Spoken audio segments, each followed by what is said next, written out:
So when we look in the very beginning, we're looking to jam on the inside or outside, or pass from the outside to the inside. And then remember that jamming on the inside is more so effective. It should be one of your first goals, and then passing on the outside should be your initial reaction there, okay?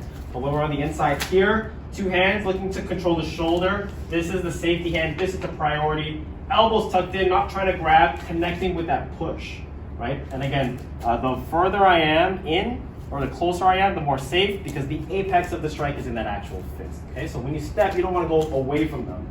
You want to go into them. One of my favorite ways to do a jam is sometimes I'll start with my hands and I'll switch to my head real quick. And then I can use two hands to grab his wrist, or I can grab my weapon if I had one. So we want to get that thump in on the shoulder, okay? If you swing from the other side, we'll use those. All right, hands up. Same thing on the outside here, okay? Again, trying to push that shoulder. Okay.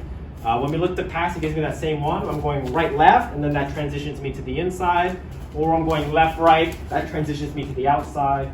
And then we add in that right foot step back when we try to accommodate the weapon, right? With the empty hand, full work doesn't matter too much, because I know the length of his hand already. I know where the power is, but with the stick, it's that additional length that I need to come across and make sure it doesn't hit me. Even if it's a knife, even though it's a shorter weapon, you have to understand that the knife is sharp.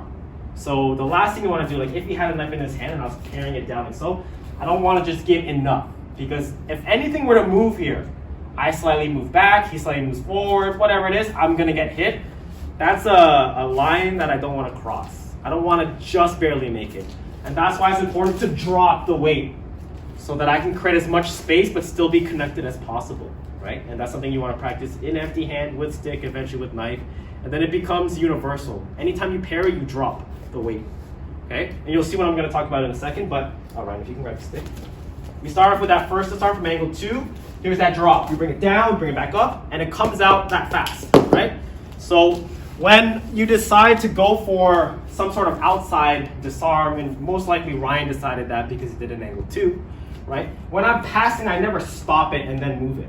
So I have to understand where that's going so I can drop it down. I almost let him go into the angle 2, okay? And then I just put a little bit more weight that he wasn't expecting, and that's how I get him to a position where I can now set him up for a disarm, okay?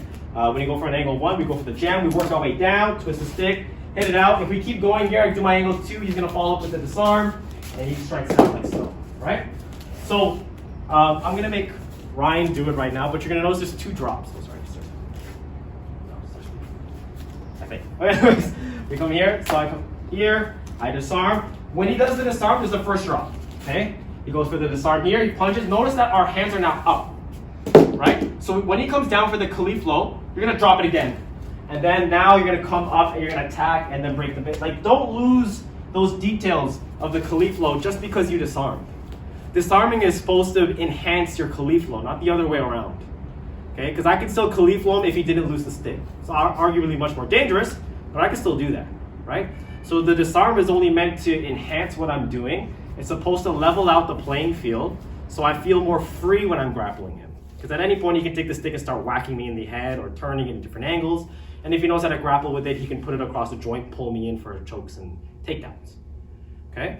So again, when Ryan does that first drop here, breaks my base, comes back up, comes here, and every time he does that, I'm falling into his trap. And then when he goes for the takedown, it's easy for him, right? He's already broken me twice. And that's an important thing that we learn from kind of this class when we're looking at position, but it should be applied from things that we've been training all month, right? Whether you're doing block, check, counter, when you check, there's different ways to place your weight to influence the next move. When you are doing your entries, there's your entry right there, or rather your flow. Many of you guys didn't have the opportunity to train last week because of the weather, but we did self-defense there, and self-defense teaches you about your base and having sensitivity to where their weight is. It's just applied a different way, okay? So a lot of the times in Kali, when we talk about the flow is not just you and being able to go from angle 1 to angle 2 to 3 to 4. It's you understanding their flow, coinciding with it just enough that I can take advantage of it. It's like merging for a quick second to take over, right? And that's that's arguably an effective way of doing it as opposed to just bulldozing all the time, because eventually you'll be out bulldozed, you'll be outpowered, outstruck.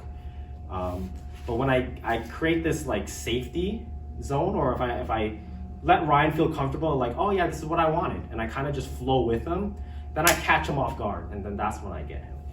And that's why timing is so important. That's why range is so important, and this position of knowing if you're on the inside or outside. The less things that I need to focus on, if I'm passing, if my left foot's in front, if my right foot's in front, the more I can focus on being sensitive to his flow. And then I can just let my techniques pop in there. Whether it's this disarm or any other disarm I could teach you, like just 22 disarms I could teach you. But it's the principle of disarming and how you get there, minus, you know, closing the actual range. That's what it is. Right? That makes sense, yes sir? Yes, sir.